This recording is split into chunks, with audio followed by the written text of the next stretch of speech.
All right. Are we back? Oh my God. No, that's not what I wanted. What the fuck? What are we doing here? I thought I had this set up. Damn it. Anyway, let me just do this real quick. And then, okay. All right. I think we're back on track. Nobody's here. Nobody knows this is existing. Yeah. Just do one more little thing here.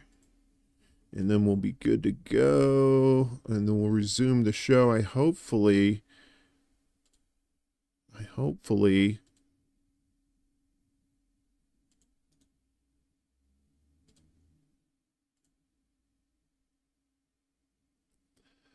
Oh my God.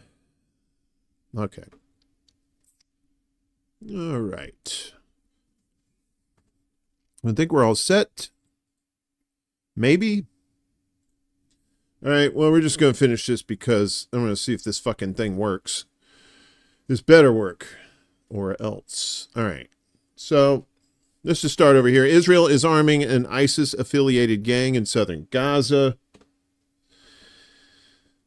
Israeli opposition leader and former defense minister Avigdor Lieberman said on Thursday that Prime Minister Shithead was arming a gang in southern Gaza that's affiliated with ISIS, a charge that has been confirmed by Israeli officials.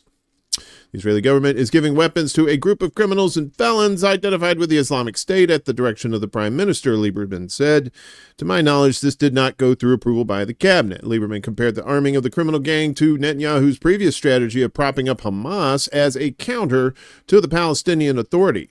No one can guarantee that these weapons will not be directed at Israel. We have no way of monitoring or tracking them, he said. An initial statement released by Netanyahu's office didn't deny the allegations. Israel is acting to defeat Hamas in various and diverse ways, like I said, including capping kids, upon the recommendation of all heads of the security establishment, the office said. And if you're just joining us again, there is a part 1 to this show, but I think I've got everything fixed on this end. It's not quite to where I want it, but I hope it's fixed. Later, Bibi confirmed that Israel has been arming clans in southern Gaza. On the advice of security officials, we activated clans of the Ku Klux kind in Gaza that oppose Hamas. This is only good and saves the lives of IDF soldiers. The publication of this only benefits Hamas, but Lieberman doesn't care. He said, according to the Jerusalem Post, Israeli military sources told the Times of Israel that Israel has been arming a group described as a criminal gang of jihadists,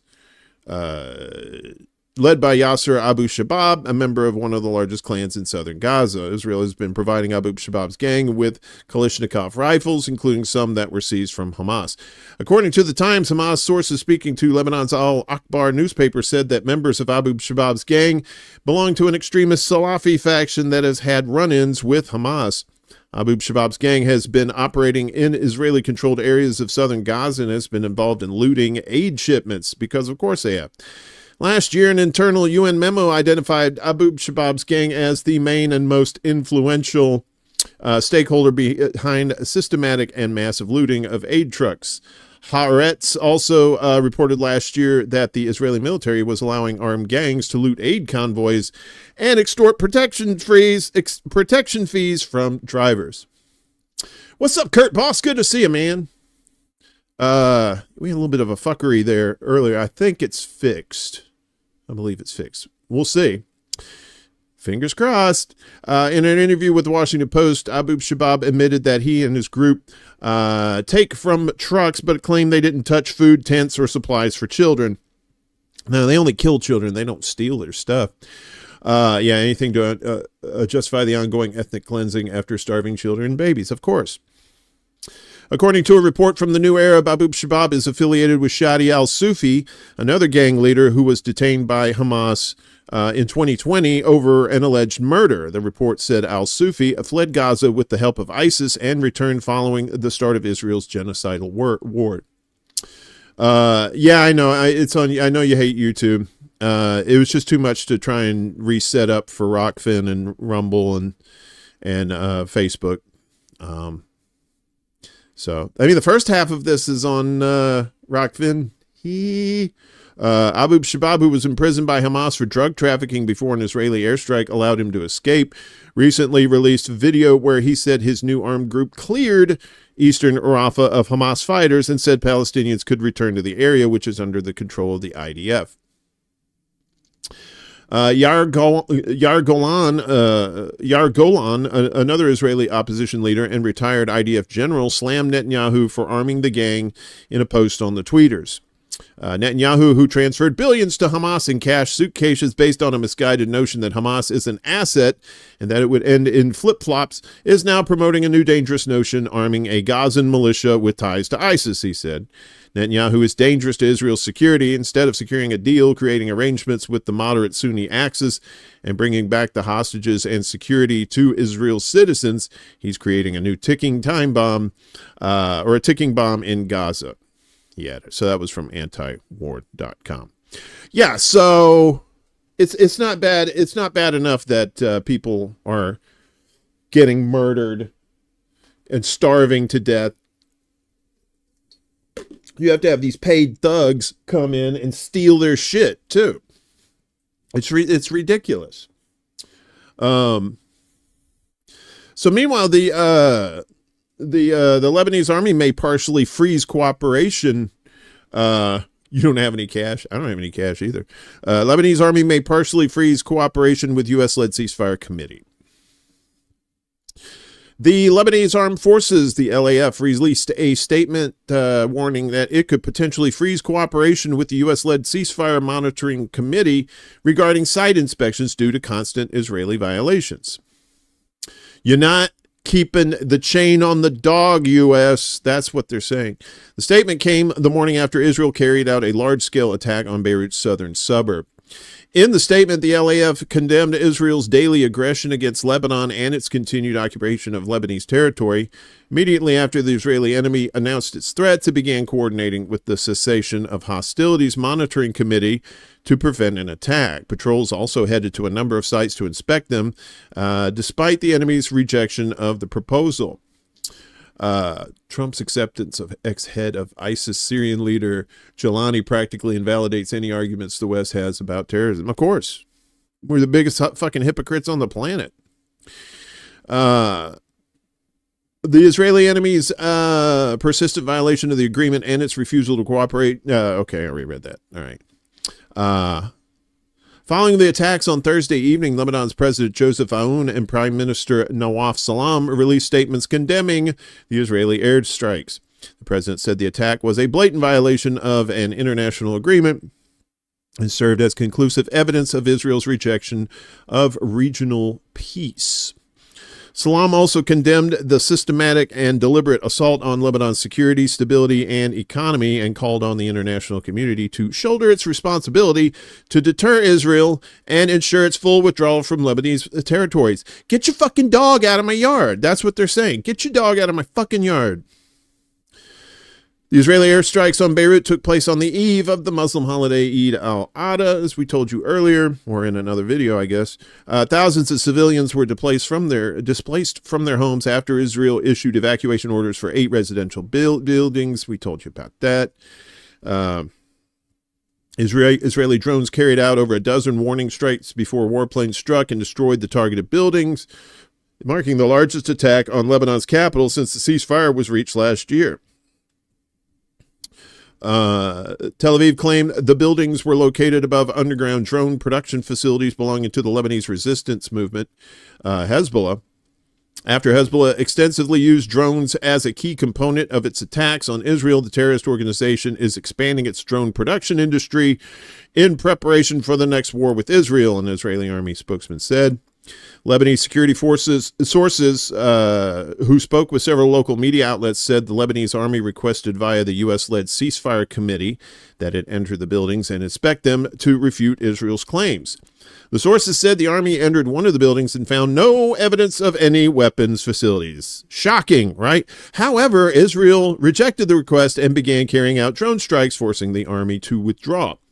In the ceasefire agreement, there is a mechanism for inspections if there is a complaint. Israel in general, and Netanyahu in particular, wants to continue the war in the region, a Hezbollah official told Lebanese media, denying the presence of any drone facilities at the locations targeted by Israel. Yeah, no, ceasefire. They should put that in, I'm telling you, they should put that in quotes. As the final round of airstrikes took place, Israeli warplanes also bombed the village of Ain Kana, as we told you about that. Hundreds of people have been killed since the ceasefire agreement, which Israel has so far violated over 3,000 times, was reached in November last year. Israeli forces also maintain an occupation of 5 locations inside Lebanon, which they established themselves in after the ceasefire in violation of the deal. Lebanese diplomatic efforts have so far failed to make progress in forcing Israel to stop its attacks and withdraw its forces from the 5 points in southern Lebanon, which are separate from the other areas in the south that the Israeli army has been illegally occupying for years. Lebanon's continued coordination with the U.S.-led monitoring committee has yielded no results. Israel's Channel 14 said on Thursday evening that the latest Israeli strikes on Beirut were carried out in full coordination with Washington because, you know, that's Israel's bitch is the United States, the West, right? Pardon me, I gotta have some of this deliciousness. Yeah, people starving, you know, but hey, Bibi, you know, they have a right. Come on, Kurt. They have a right to defend themselves. Fucking right to defend themselves. Bibi's party, the Likud, may be in trouble over there in Israel. This is the Times of Israel. I rarely use this, but this is a fun little story. Bennett-led bloc would triumph over PM's coalition if elections held today. Doesn't he look like one? Like he's from one of the engineers from the Aliens movies? You know, there was it Alien Resurrection? No, not Resurrection. Not Covenant. The one before that. But he looks just like that. Look at that face. It's just those people scare me. A Channel 12 poll published Wednesday found that the parties comprising Prime Minister Poopy Pants McGee's government would only receive 48 seats if elections were held today, falling far short of the 60-seat minimum needed to form a government. In contrast, anti-Netanyahu parties led by former Prime Minister Naftali Bennett and his newly registered party would receive 72 seats, the survey indicated. Of those, non-Arab parties would receive 62 votes, a slim majority in the 120-seat Knesset. Arab-majority parties have traditionally shunned coalitions, though Islamist Ra'am broke that trend when it joined a Bennett-led coalition in 2021 and 2022. In a separate Channel 13 poll, wait a minute, that was Channel 12? Was that Channel 12? Okay.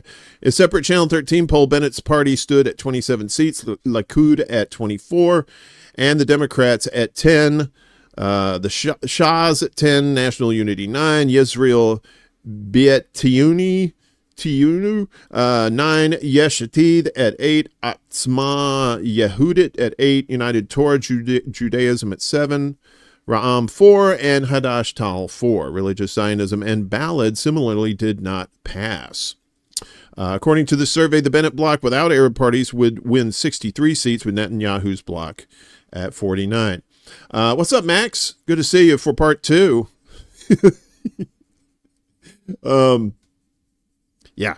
Wow. So, BB's in trouble. And, you know, I know you won't believe this, but as far as those psychopaths in Israel are concerned, BB's actually one of the moderates, right? He's considered a moderate. The rest of them are just right-wing fanatics, and they have nukes. So put two and two together.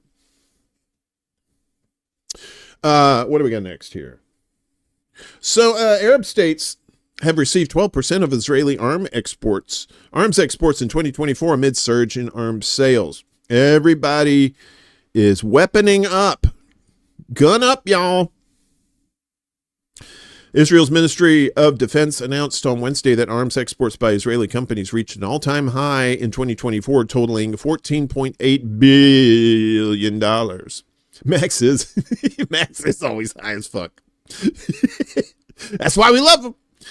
The unprecedented operational achievements combined with the combat experience gained through Israeli-developed technologies during the war have generated significant demand for Israeli defense systems among numerous countries.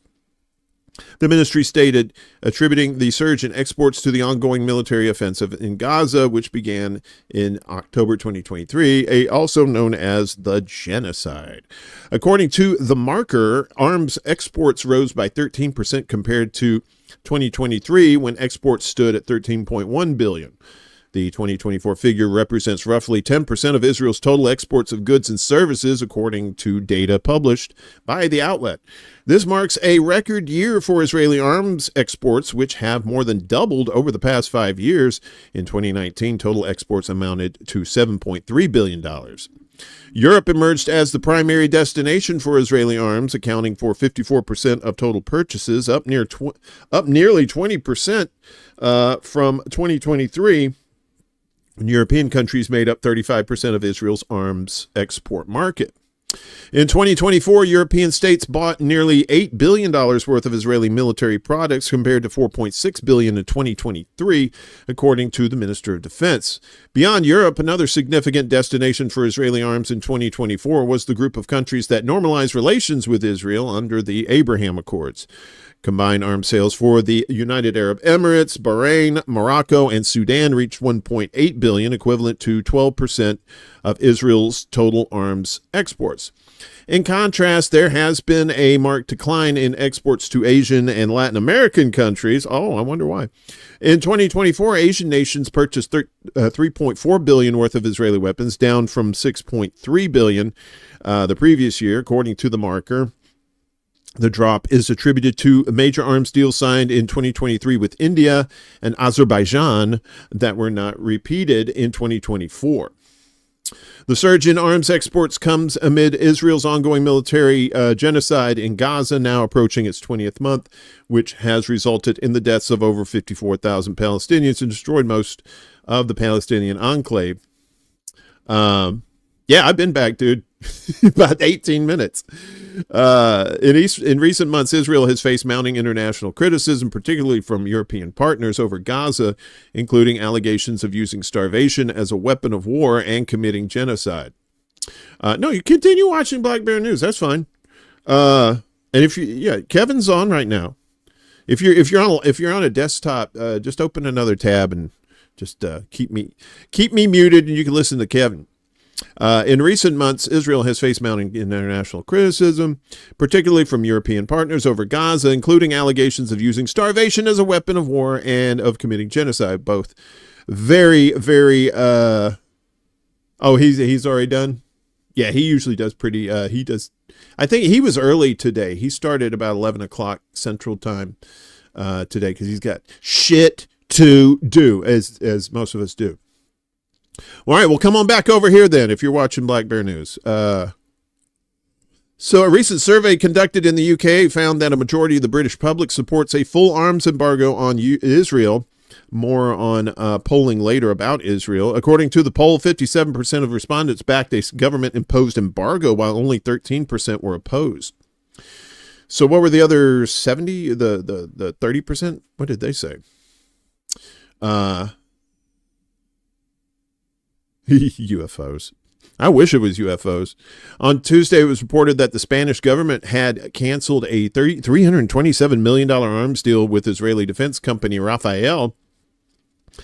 The contract involved the purchase of offensive weaponry, including 168 firing posts and 1,680 anti-tank missiles.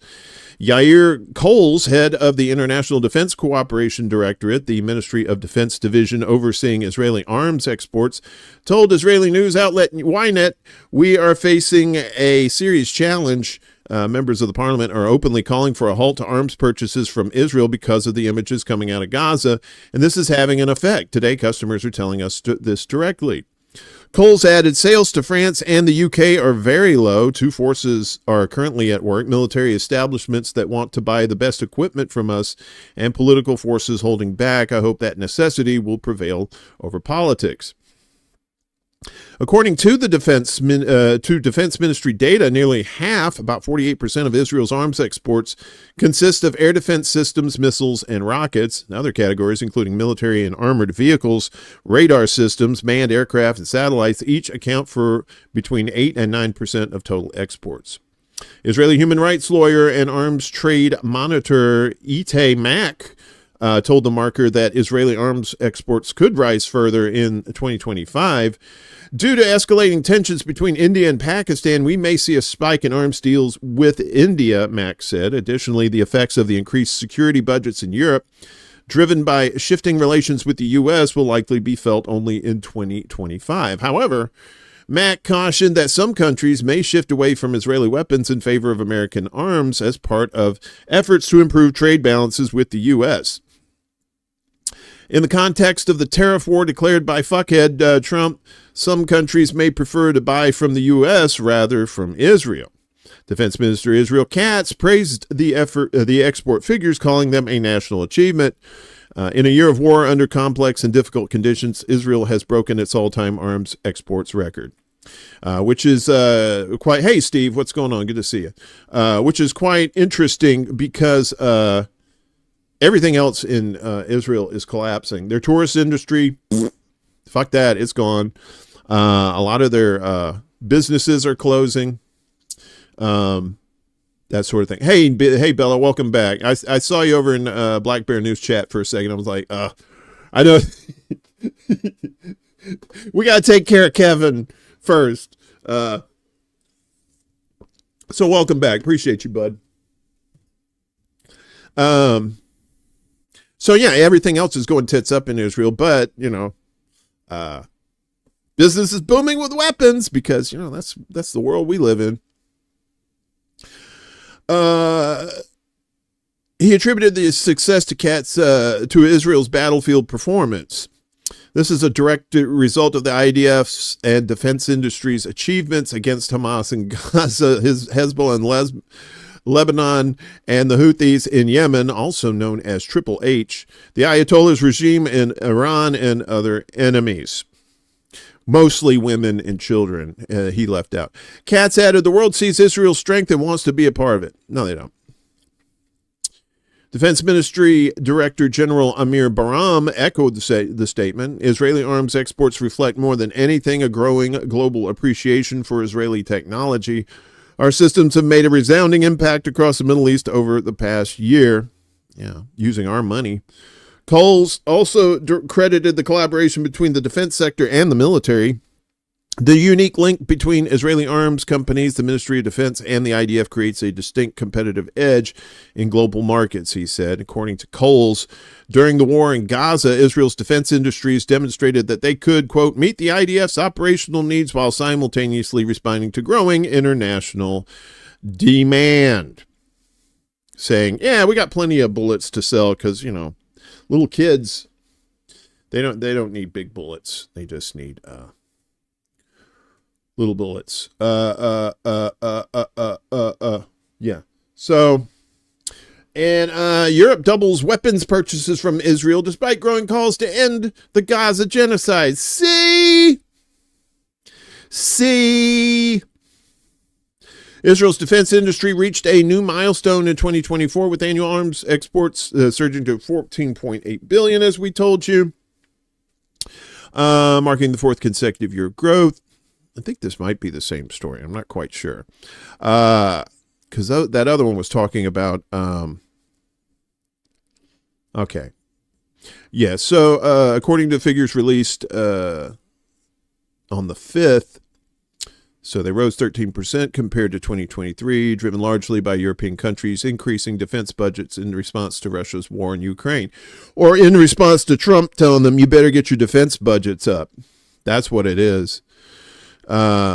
Defense exports now account for nearly 10% of all Israeli exports and nearly a quarter of goods exported. Despite growing political opposition to Israeli military actions in Gaza, 54% of all Israeli defense exports in 2024 were sold to European countries, up sharply from 35% the previous year, doubling down on genocide. Sales to Europe totaled $8 billion, nearly doubling from 2023 as European governments rushed to bolster air defense and missile systems amid concerns about a future war with Russia. The world sees it straight. The Israeli forces kill. These sectors have gained prominence due to well, the defense ministry said that air defense systems, missiles, and rockets made up nearly half of the exports, as we told you. Yeah, this is pretty much more of the same from the other one there. Hello. But the French, let's talk about the French. French dockers refused to load cargo of machine gun parts bound for Israel. So not everybody is on board. The CGT union representing dock workers and port personnel at Fos-sur-Mer says the cargo contains 19 pallets of ammunition belt links manufactured by Eurolinks. Wait a minute, is there more to this? Okay. Dock workers at the port of Marseille have refused to load a container allegedly containing parts for machine guns destined for Israel, citing opposition to Israeli military's actions in Gaza. The French Defense Ministry insists the components are sent to Israel for assembly and then sent back to France or exported to other countries. All right. So the cargo contains 19 pallets of ammunition belt links manufactured by Eurolinks, a Marseille-based company which produces components for automatic weapons. The container, which is scheduled to be shipped from the southern French port to the Israeli port of Haifa on Thursday, which was yesterday, is currently blocked. The union said it was able to locate the container after being alerted by several activist networks. We will not load it on to the vessel bound for Haifa, the CGT said in a statement. That's the union. Eurolinks produces metallic links used to connect rounds in machine guns, allowing them to be fired in rapid succession. These Eurolinks links are spare parts for machine guns used by the Israeli army to continue the massacre of the Palestinian population, the CGT stated. The port of Marseille Foix must not be used to supply the Israeli army. Dock workers and port employees at the Gulf of Foix will not be complicit in the ongoing genocide orchestrated by the Israeli government. Peace Dove, what's up, Peace Dove? Good to see you, my friend. Hope you're doing well. You're a little fuckery, so we're only on YouTube right now for the second part of the show. My apologies. Hopefully, I think this is fixed now. We'll see. Fingers crossed.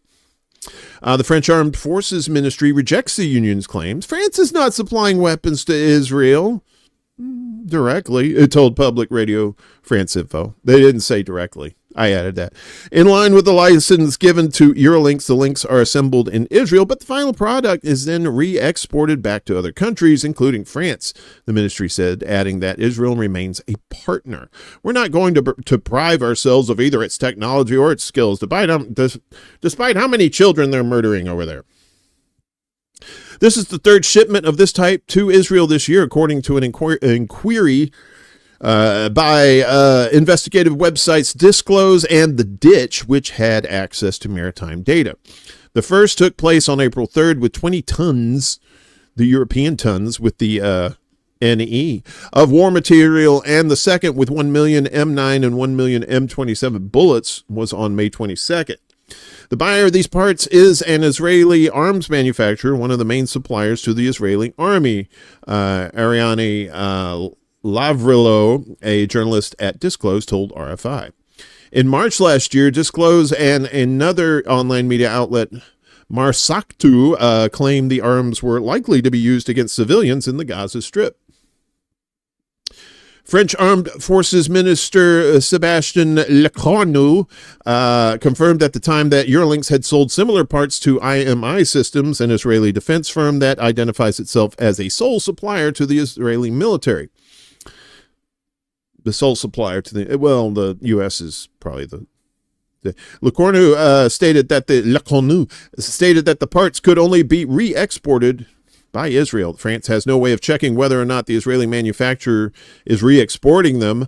Lavrilo insists there is no absolute proof that these links are being used in Gaza, but there is a serious risk insofar as we know that they are compatible with weapons used against civilians in Gaza. The Dockers action has received support from the left. Glory to the Dockers in the port of Marseille. Everywhere in the world, the fight is being organized against the genocide in Gaza. Manuel Bompard, an MP with the hard left France Unbowed Party, posted on the tweeters. The party's leader, Jean-Luc Picard, the party's leader, Jean-Luc Mélenchon, posted a similar message calling for an embargo now on the weapons of genocide. Oliver Foy, I don't know how you say that, head of the Socialist Party, also congratulated the Dockers, posting on tweeters that humanism is not for sale. No. But you can rent it. You can probably get it on sale at Dollar Tree, is probably what that is. The U.S. wants the world to be at war using the CIA Mossad regime changes like a global weapons Amazon shop. No shit, man. Yeah, I mean, the West is totally corrupt. And everyone outside the West knows this. It's the people inside the West who are still being bombarded with the propaganda and, and are just being lied to on the daily.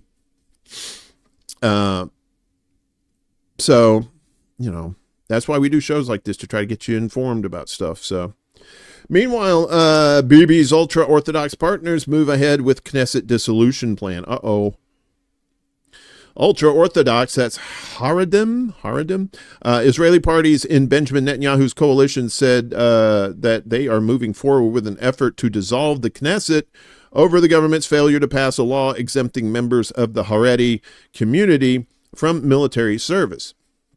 Sources in the Shas and United Torah Judaism, that's UTJ, told Israeli outlet Flash, Flash, wow, Hawkman, dive, sorry. That there has been some progress in talks with Netanyahu's Likud party. We hope there truly is progress, but we are continuing with the process to dissolve the Knesset. First and foremost, we want to see a draft that is acceptable to us, the UTJ and Shah's sources said.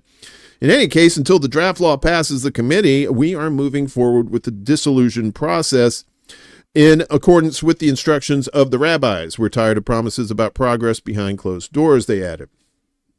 Yesterday, Israel's Attorney General Gali Barahav Miara, I hope that's how you say it, announced that the army will issue over 50,000 conscription orders to ultra-Orthodox students next month, further fueling outrage across the Haredi community. The Attorney General said the matter of drafting ultra-Orthodox into the Army is not progressing sufficiently as the Army urgently needs new recruits. More meat for the grinder, I guess. What's up, Global? Which requires imposing personal sanctions on draft evaders, according to Israel's Broadcasting Corporation, Khan. Netanyahu's ruling coalition is made up of 68 seats. The ultra-Orthodox parties, UTJ and Shas, which both make up 18 seats, have expressed dissatisfaction over the government's failure to pass a law exempting Haredi students from military service. As a result, the two parties have been leading an effort to dissolve the Knesset. The dissolution motion would require 4 voting stages. If an initial vote passes, later stages could occur on the same day or extend over several months. If the motion passes all stages, it would lead to early elections, effectively collapsing Netanyahu's coalition government. Yair Lapid's Yesh Atid opposition party has submitted a motion to dissolve the Knesset with a first vote scheduled for June 11th. This Knesset is finished. It has nowhere to go, Lapid said on June 4th. The motion requires a majority of 61 out of the 120 Knesset members to pass, so a simple majority there. The old 50 plus 1. Negotiations between the two main ultra-Orthodox parties and Likud MK Yuli Edelstein are ongoing. Some say that Bibi, is a magician. Yeah, he makes children disappear. When he wants, he will find the solution. If he doesn't find the solution, we will go for dissolution and the announcement of elections. Rabbi Matki Bloy, a senior figure in the Degel HaTorah party, told Israeli radio. Israeli radio. Genocide. 24 hours a day. Israeli radio. Ultra-Orthodox Israeli Jews of military age have been able to avoid compulsory enlistment into the army for decades by enrolling in yeshivas, that's religious schools, and obtaining repeated one-year service deferrals until they reach the age of military exemption. So they just keep deferring till they're too old. But at this point, they may take the old people too. Since the war in Gaza began, a manpower crisis plaguing the army has compelled the government to move forward with drafting the ultra-Orthodox into military service, to the chagrin of the far-right religious parties in the prime minister's ruling coalition. The chagrin. I think that's the first time I've ever said chagrin in one of these stories. In June 2024, Israel's High Court ruled that ultra-Orthodox Israeli Jews who are eligible for service must be drafted into the military, deepening rifts within the coalition. Oh, baby! Oh, baby, you knew that baby killing was going to catch up to you sooner or later. But here's the shit and giggles of that.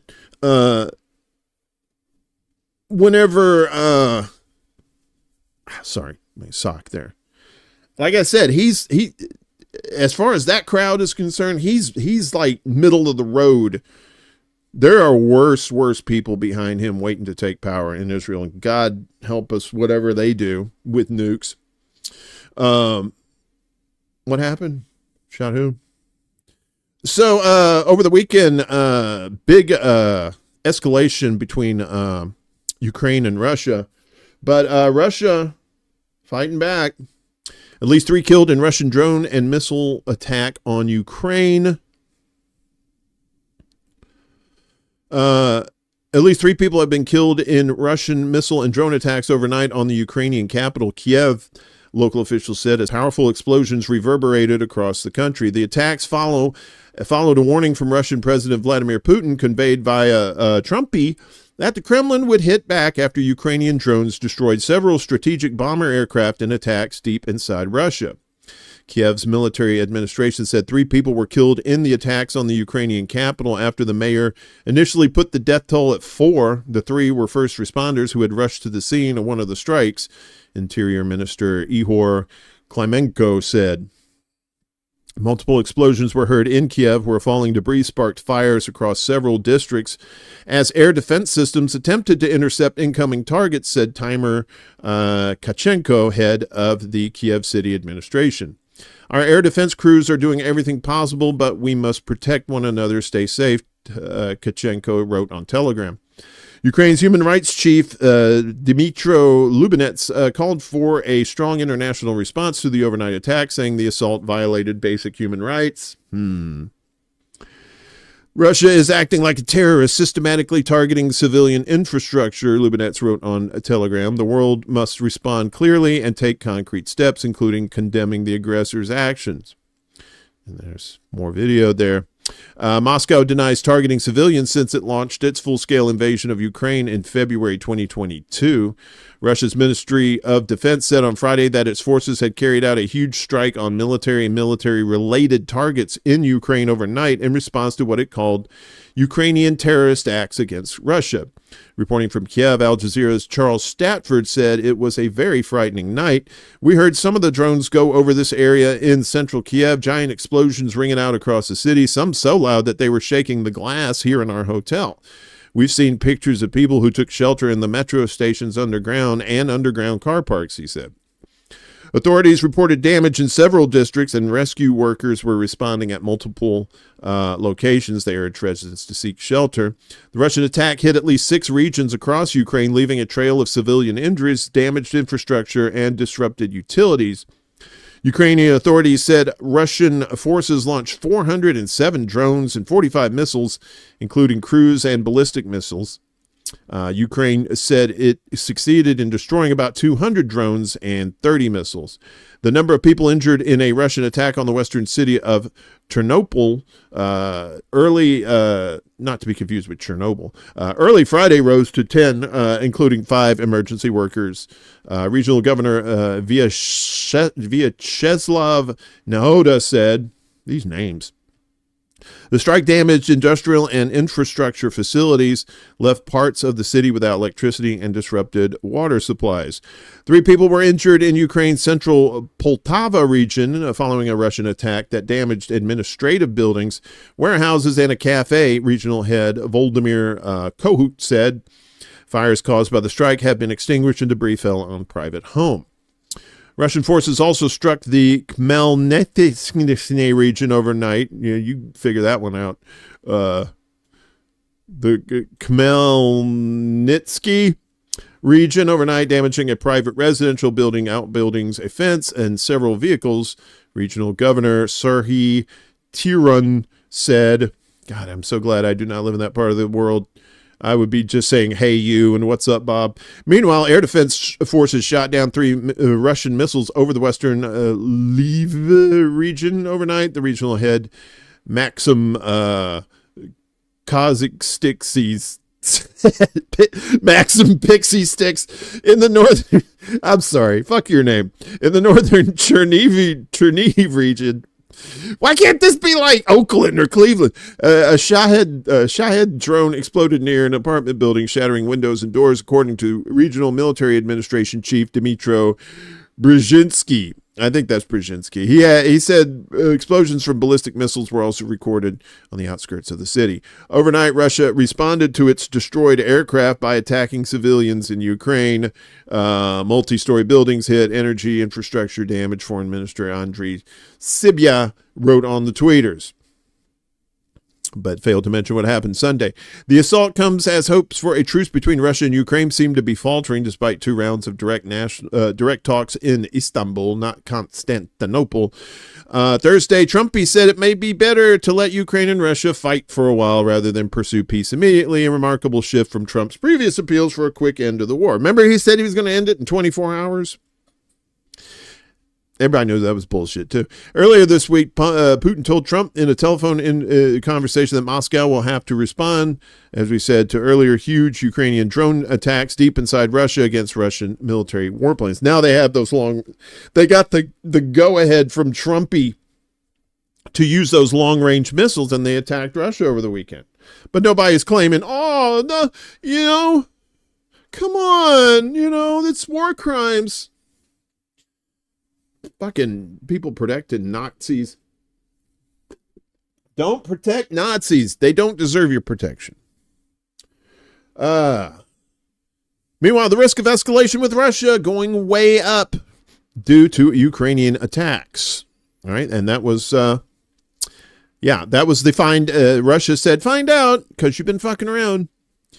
Trumpy's special envoy to the Ukraine conflict said that recent Ukrainian attacks on Russian air bases have created a significant risk of escalation in the war. I'm telling you, the risk levels are going way up. I mean, what happened this weekend, Trump's envoy Keith Kellogg told Fox News. People have to understand in the national security space, when you attack an opponent's part of their national survival system, which is their triad, the nuclear triad, that means your risk level goes up because you don't know what the other side is going to do. You're not sure. On Sunday, the Ukrainian intelligence service, the SBU, is that Law and Order, SBU? Oh, sorry, that's something else, launched a major attack on Russian air bases thousands of miles from the front lines. Kiev claims to have disabled one-third of Moscow's fleet of strategic bombers. Washington and Moscow each possess the ability to conduct nuclear attacks via bombers, submarines, and land-based ballistic missiles, known as the nuclear triad, or as the Father, the Son, and the Holy Spirit. The White House claims that it was not informed of the attack by Kiev. However, the CIA is deeply tied to the SBU, so of course they knew. The SBU has conducted other provocative attacks in recent days, hitting Russian railways and bridges and reportedly killing 7 civilians. Oh, but where's the outrage? They killed civilians there too. But no, they're Russian civilians. I'm sure they're just as evil as Putin. The fuck?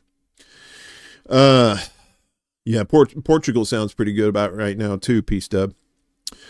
Trump said he spoke with Putin about the attacks on Wednesday. I just finished speaking by telephone with President Vladimir Putin of Russia.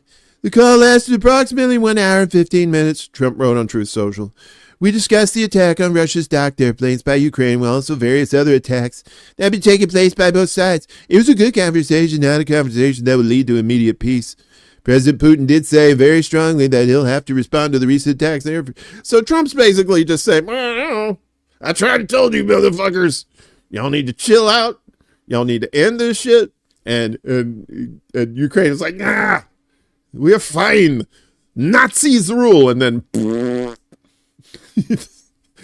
mean, I'm telling you, Russia, look, I don't have a dog in the hunt, but I'm telling you, Russia is going, when they do unleash, it's going to be Bad News Bears in Breaking Training.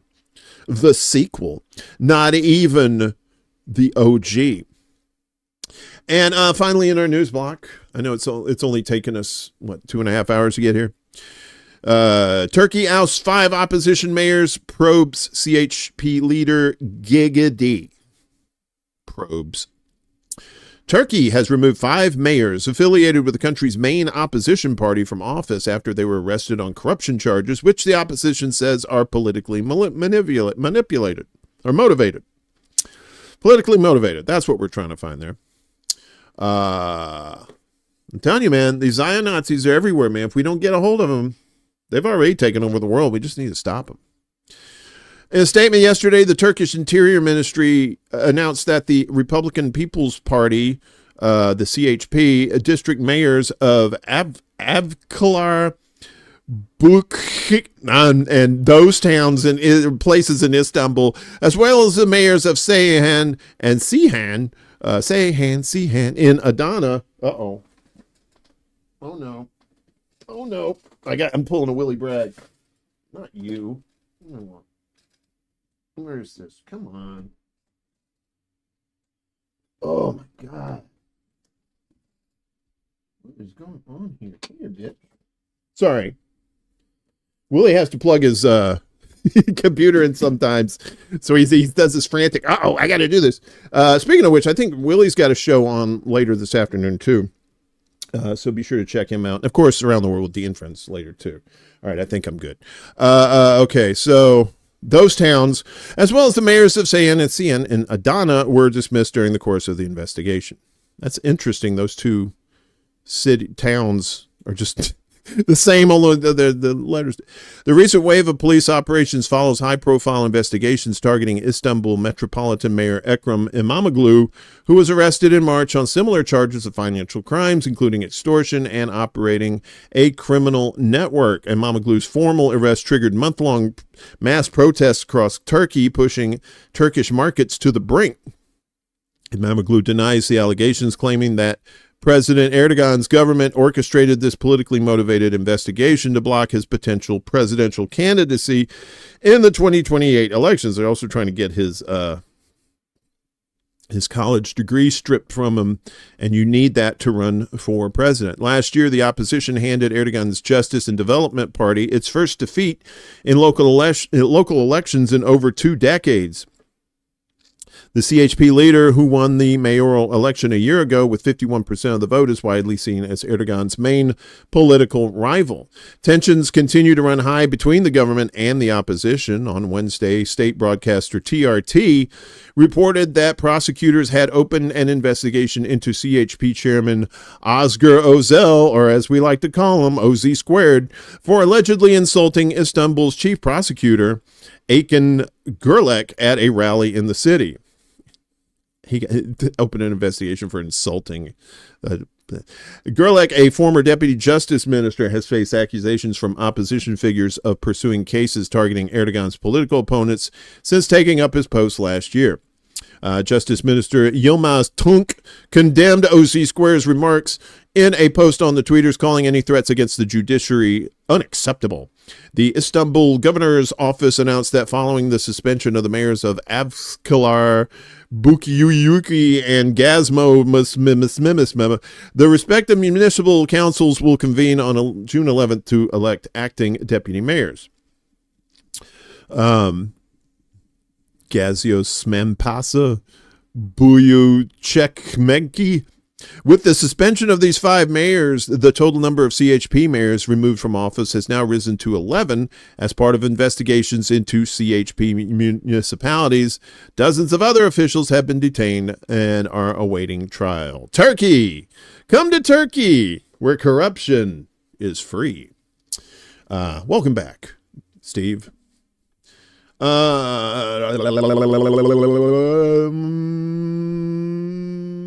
Oh, cool. The Real News channel started the American Cop Watcher Project channel and will make a documentary soon. Good. Good. Yeah, these cops are out of fucking control, for real. Okay. Seriously, this whole world is just... We got to snap out of it. And you got to get these people who are in charge to get out. We're going to have to shut shit down. I mean, if you try to go through regular legal channels with all this stuff, you're just going to get shut down. They'll take you to court and do some bullshit court shit with you, and then that's it.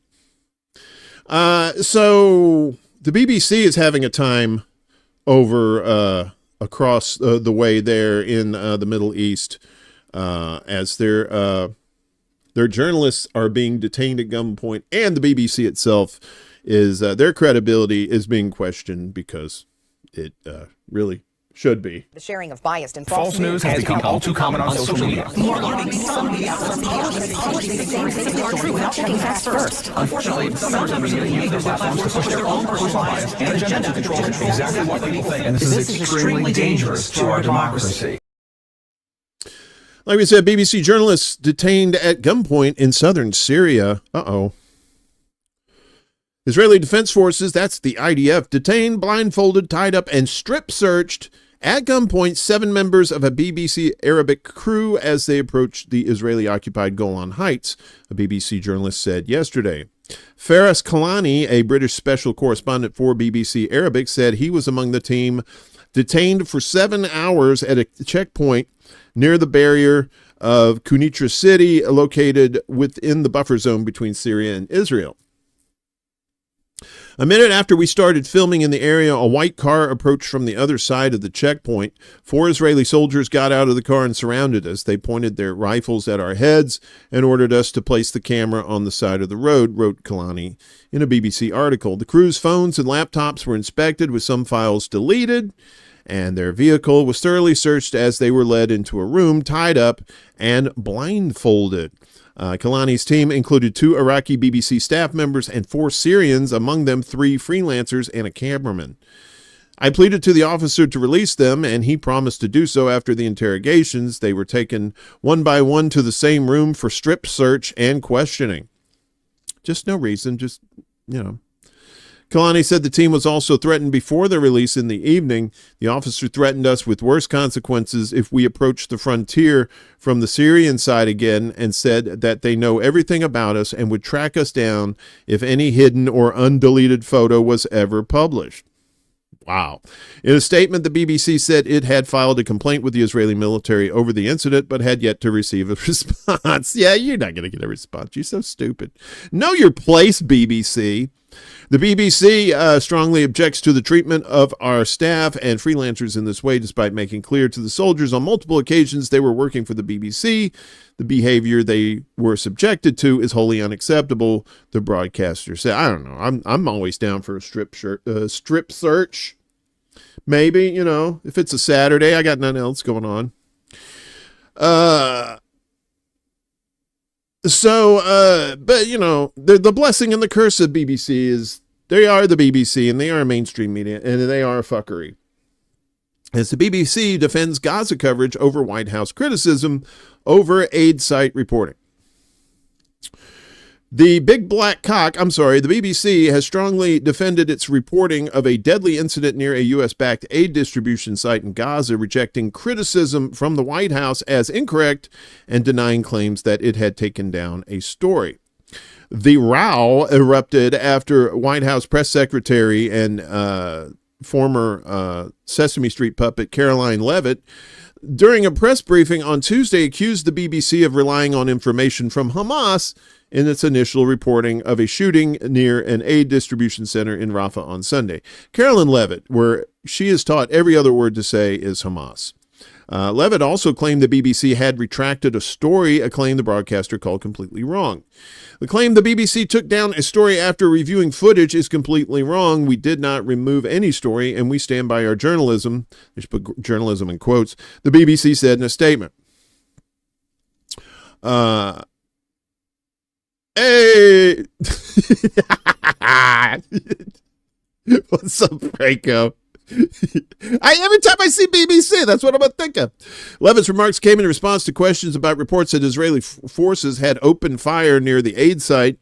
Holding printed screenshots from the BBC website, she accused the broadcaster of changing casualty figures in multiple headlines and said it had corrected and taken down its report. The administration is aware of those reports, and we are currently looking into the veracity of them because, unfortunately, unlike some in the media, we don't take the word of Hamas with total truth, she said. Oh, my God, look at that. It says Hamas aid right there, too. How dare you? Leavitt listed a series of changing headlines. We like to look into it when they speak, unlike the BBC, who had multiple headlines.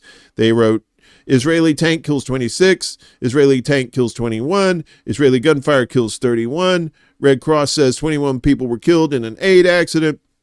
And then, they had to correct and take down their entire story, saying we reviewed the footage and couldn't find any evidence of anything, she said. The BBC issued a swift rebuttal, emphasizing that all casualty figures were clearly attributed and updated throughout the day based on information from a range of sources. Standard practice in any fast-moving situation, especially during conflict. According to Gaza's Hamas-run health ministry, at least 31 people were killed in the gunfire. The International Committee of the Red Cross later confirmed that 21 people had died. Initial reports from local medics cited 15 dead. The numbers were always clearly attributed, from the first figure of 15 from medics through the 31 killed from the Hamas-run health ministry to the final Red Cross statement of at least 21 at their field hospital, the BBC statement said. Our news stories and headlines about Sunday's aid distribution center incident were updated throughout the day with the latest fatality figures as they came in from various sources. This is totally normal practice on any fast-moving news story. Completely separately, a BBC Verify Online report on Monday reported a viral video posted on social media was not linked to the aid distribution center it claimed to show. Best of British comedy. That's funny. This video did not run on BBC News channels and had not informed our reporting. Conflating these two stories is simply misleading, it added. Witnesses, NGOs, and local health officials said that civilians had been shot at while waiting for food at the Rafah aid point. The Israeli military denied these claims and said its forces had not fired at civilians, because they always say that. The GHF and U.S. and Israeli-backed private group overseeing aid distribution dismissed the reports as outright fabrications. Of course they would. On Wednesday, GHF announced a temporary suspension of its operations in Gaza, citing security concerns. The Israeli army warned that roads leading to aid centers were now considered combat zones. The closure follows a string of deadly incidents that UN Secretary General Antonio Guterres has condemned as unacceptable and potentially war crimes. They are war crimes. They're not potential. They are war crimes. The information war surrounding the conflict, now in its 21st month, has intensified with both Israel and Hamas battling to control the narrative. Independent reporting from Gaza remains limited. Israel continues to bar international media, including the BBC, from entering the territory, forcing news organizations to rely on local journalists, social media, and unofficial channels. Many local reporters are working under extreme physical and psychological pressure and are themselves frequent targets of Israeli airstrikes. Oh, yeah, they go after journalists all the time. And they don't want the truth getting out. Come on. The BBC reiterated its call for unimpeded media access and urged the White House to support that demand. It's important that accurate journalism is respected, said Jonathan Munro, deputy director of BBC News, and then took a drink. And then someone took a drink and then spit it out because they couldn't believe what they heard. And that government's call for free access to Gaza. Yeah. So, they're really trying to paint over what happened in Rafah. And these people were getting food, and they were surrounded. They were surrounded by troops. They were surrounded by drones. I mean, these people they're starving. None of those fuckers are Hamas. And even if they are, that doesn't give you the right to kill children. I'm sorry. Meanwhile, Trump is firing people. You fired. Trump fires slew of pro-Israel officials in America First course correction. So this is going to probably get people pissed off.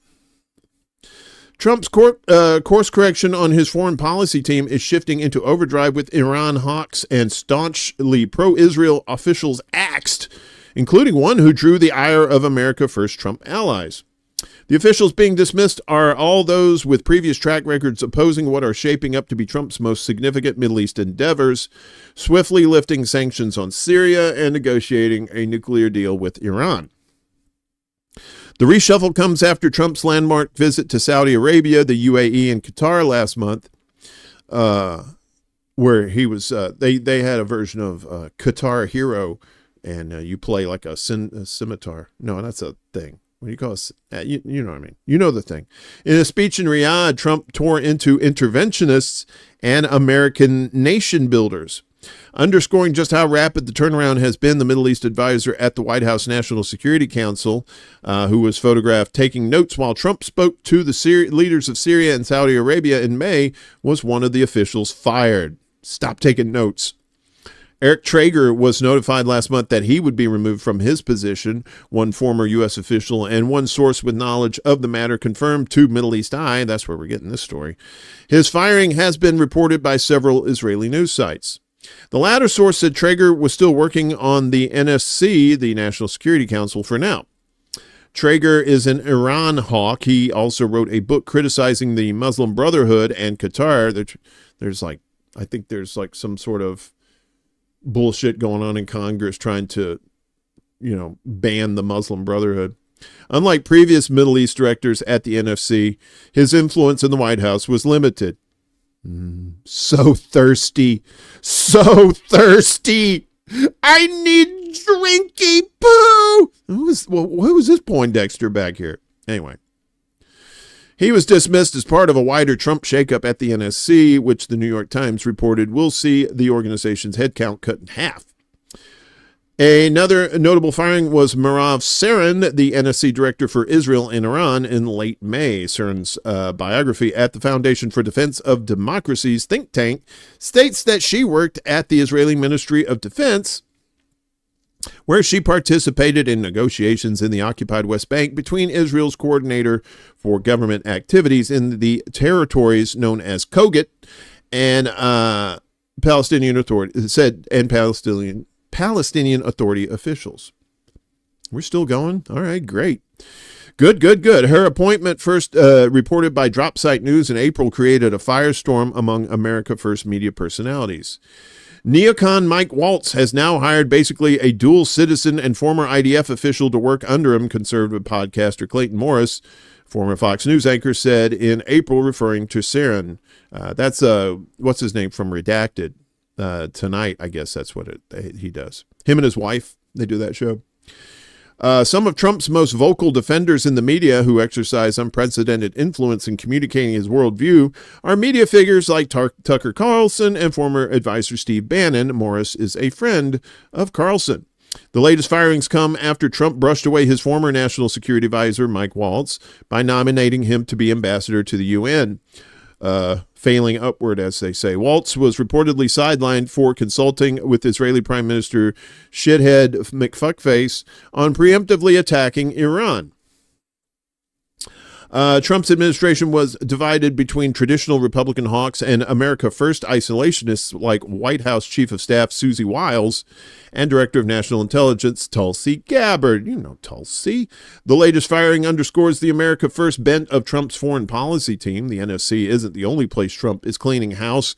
On Sunday, Israel's Channel 14 reported that Morgan Ortagus, the deputy to U.S. envoy Steve Witkoff, and the official overseeing the Trump administration's Lebanon portfolio will be leaving her position.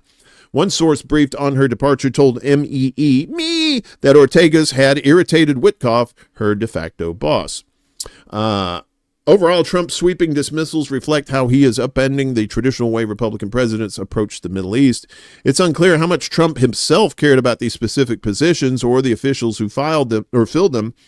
He has been relying on close friends like Witkoff to negotiate with Iran, and more recently, the U.S. ambassador to Turkey, Tom Barrack, to manage Syria. Some speculate that this shakeup is a natural outcome of U.S. Secretary of State Aquaman's taking over as temporary national security advisor from Waltz's departure. Bo Traeger and Sarin were part of Waltz's team. But the axed officials are all united by a common thread. I wonder what they axed the officials. You see, asked act. They are traditional hawks who have supported Israel's offensives in Syria, Lebanon, and Yemen. All the officials were critics of compromising with Iran to reach a nuclear deal.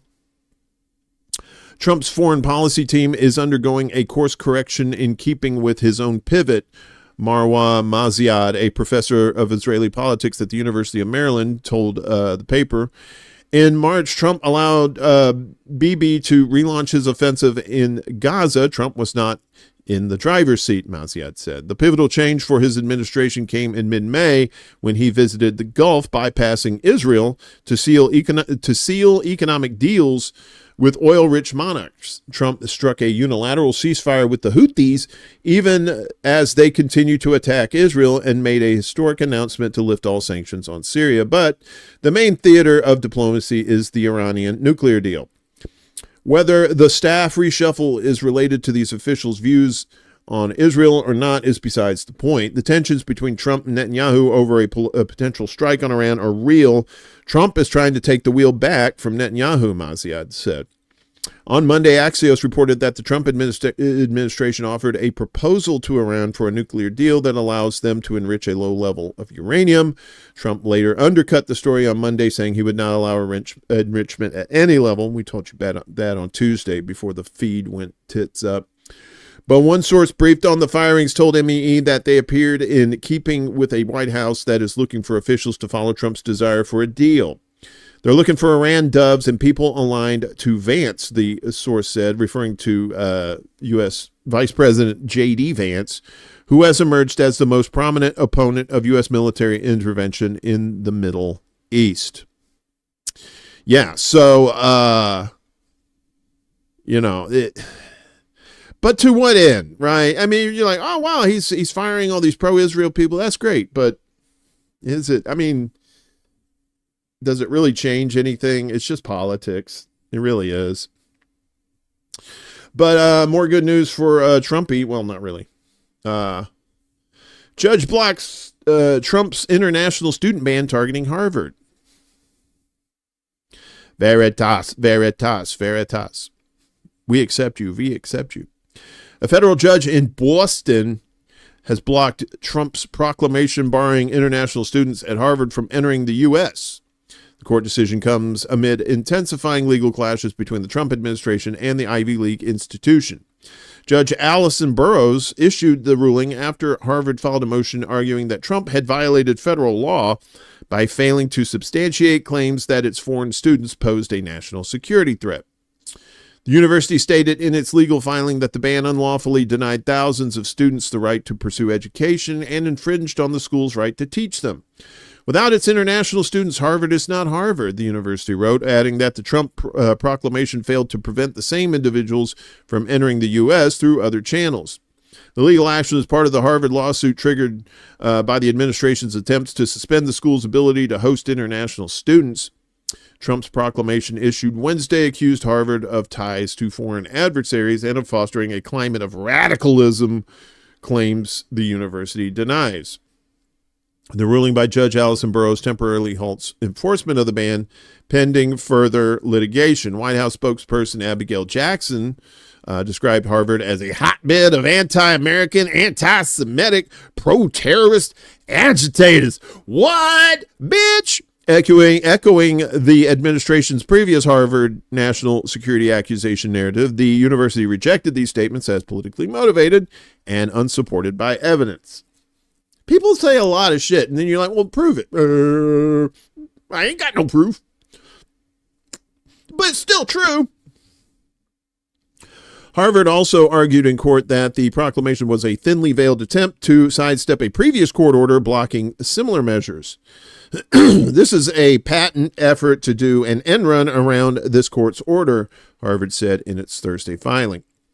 The directive would have initially barred foreign students from entering for 6 months, but included provisions for indefinite extension. Trump's order also instructed the State Department to consider revoking the academic or exchange visas of current Harvard students. This legal clash is the latest in a retaliation campaign by the Trump administration targeting Harvard. Over recent months, the White House has sought to freeze billions in grant funding and has threatened to strip the university of its tax-exempt status. The university has interpreted these moves as political retaliation for refusing to alter its governance structure and academic independence.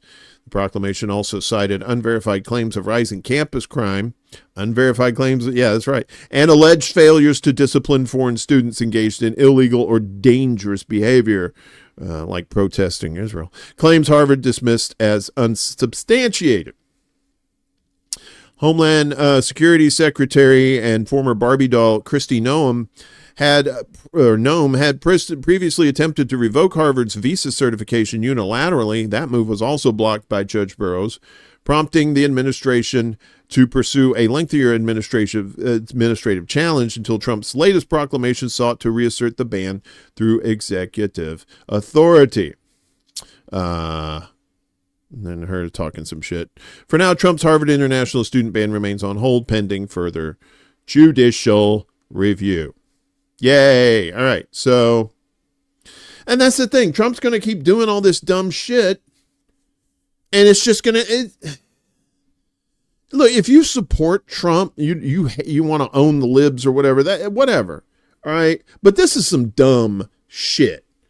Going after Harvard like that, going after any of these schools, trying to threaten to take their money away if they don't reel in their protesters. The fuck? Everything's run by Nazi cunts at this point. I know you said counts, but I know you meant cunts. So, Simpsons equal BlackRock. Look, there's a lot of shit libs on The Simpsons. All right. Yeah. So. Just saying. So you would think that, with all the propaganda and stuff that's going on in here, that America and Europe, we're just so in love with Israel. We love you, Israel.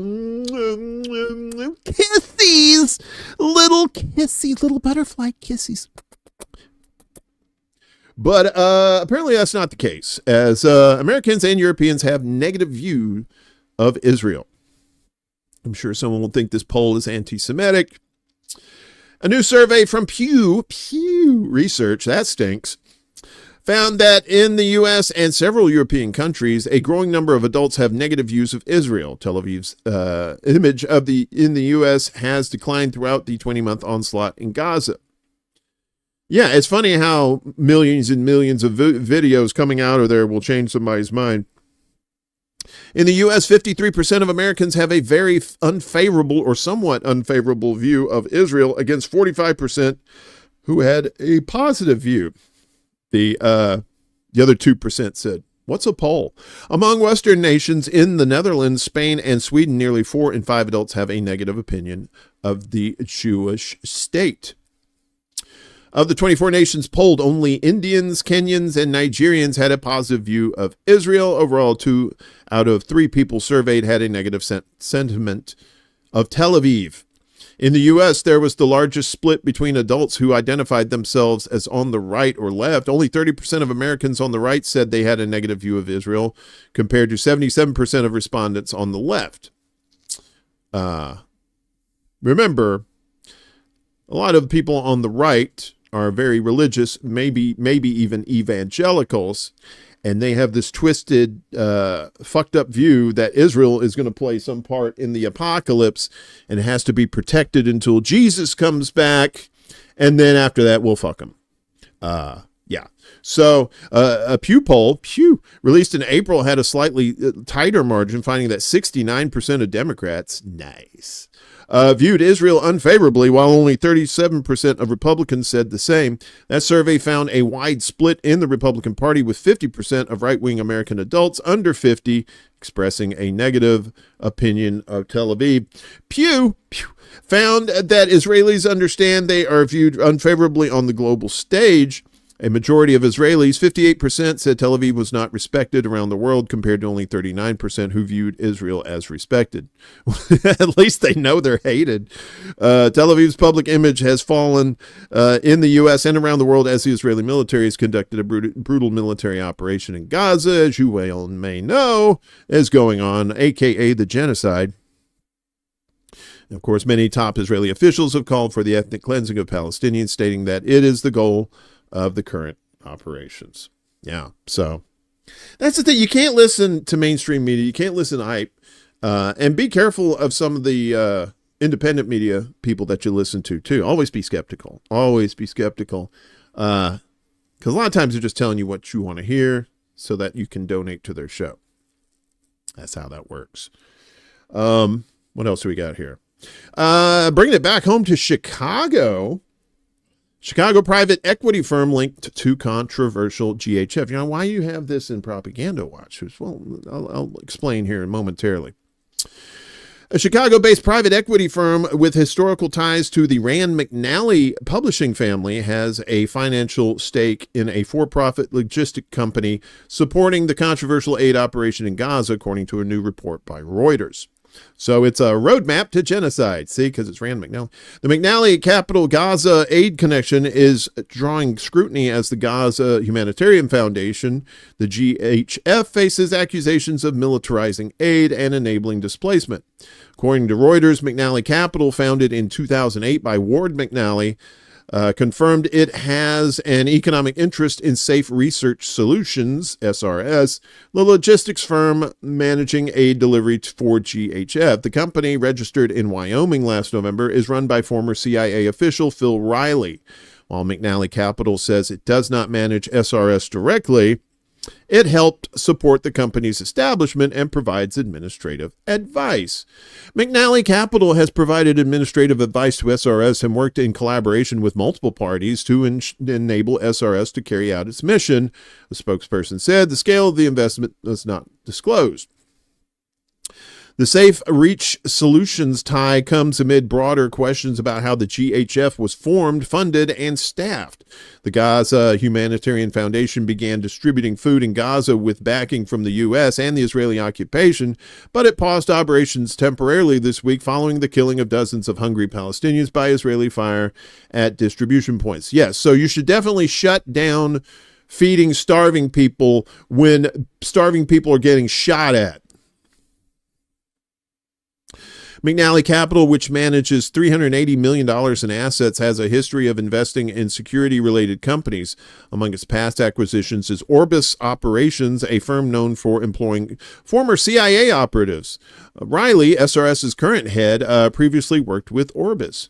The GHF controversy deepened Tuesday after Gazan health officials reported that at least 27 Palestinians were killed and dozens injured by Israeli fire near a distribution point in Rafah. It marked the third day of violence in the vicinity of GHF's aid sites, prompting urgent calls for enhanced civilian protections.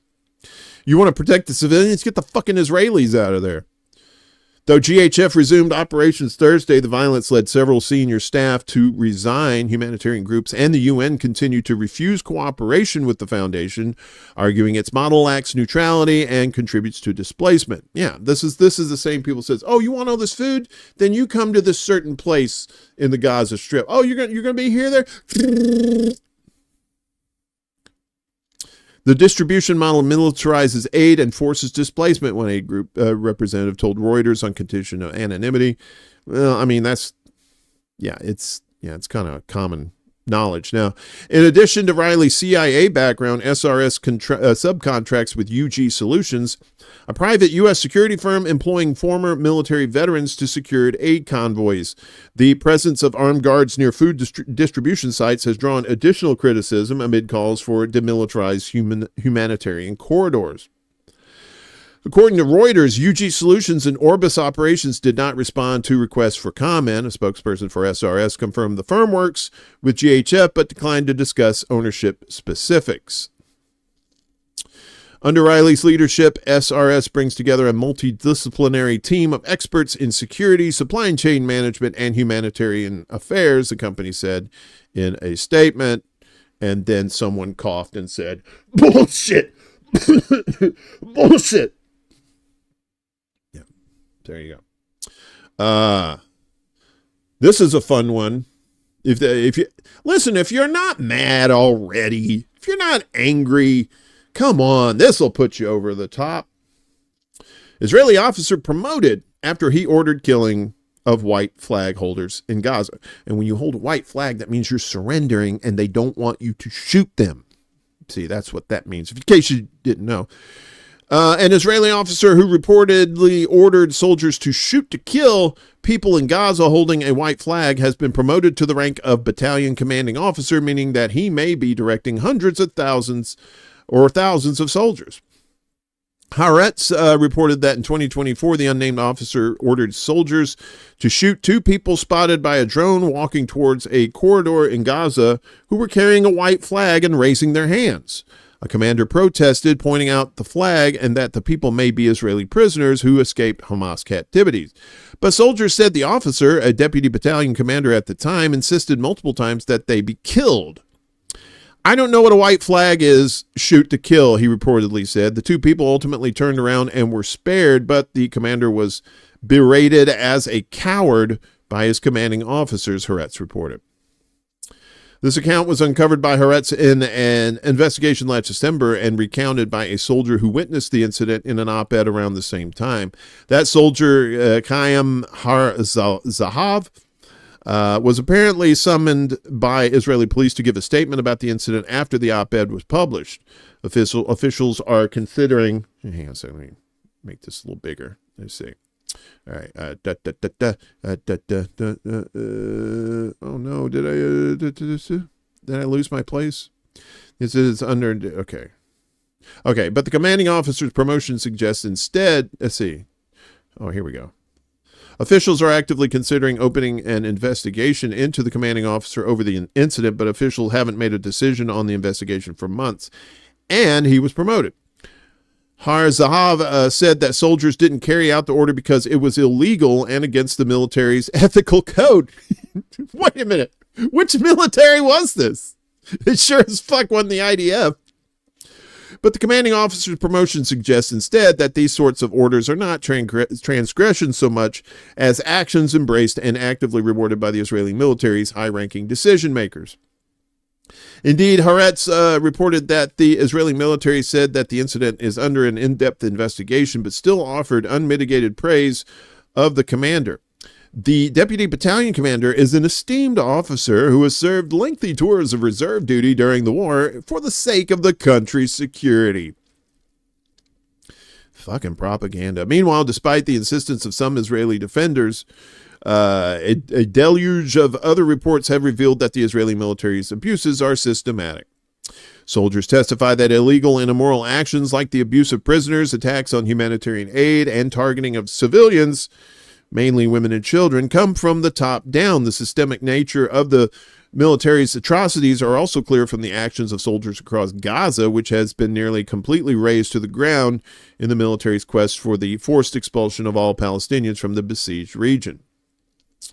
Yeah, so, that's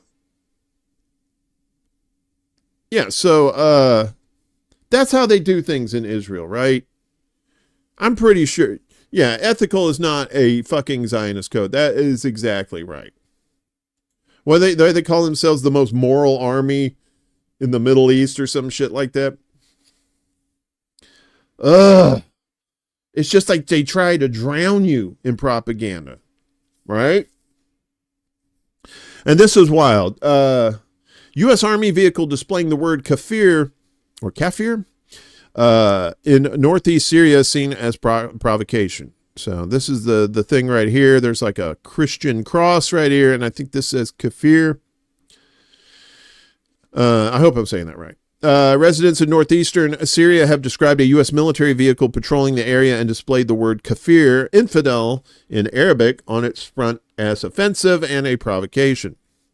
Middle East Eye observed the vehicle, which also displayed a Christian cross, as we said, on the morning of May 31st near the city of Hasaka, as part of a convoy of around a dozen armored vehicles bearing the American flag. Shortly afterwards, U.S. soldiers stopped the car carrying the MEE team and demanded they stop photographing the convoy, offering no explanation.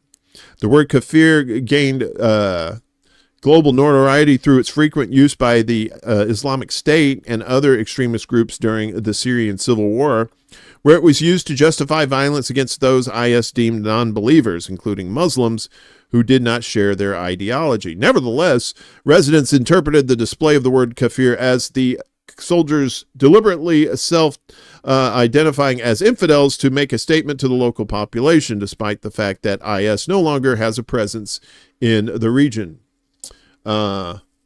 Stephanie, welcome back, sweetie. Stephanie Smoke. Okay, we did that already. It's a provocation. We have nothing to do with IS. We don't consider Americans to be kufar, plural for kafir, and even less so. Are we back? Okay, I guess we're back. Let's see. Let's see if we're back. Yeah? Yeah?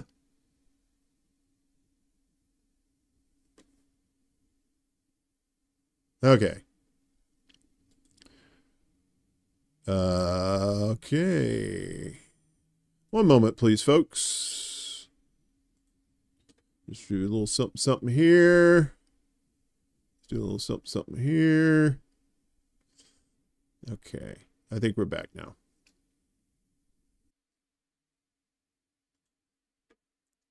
All right.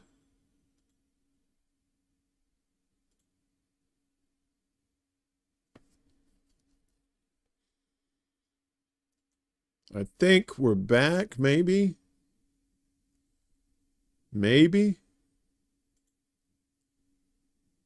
Okay. I guess we are back. Wow. All right. Well, we're almost done, so hopefully we can just get through this. So that's pretty much it for that.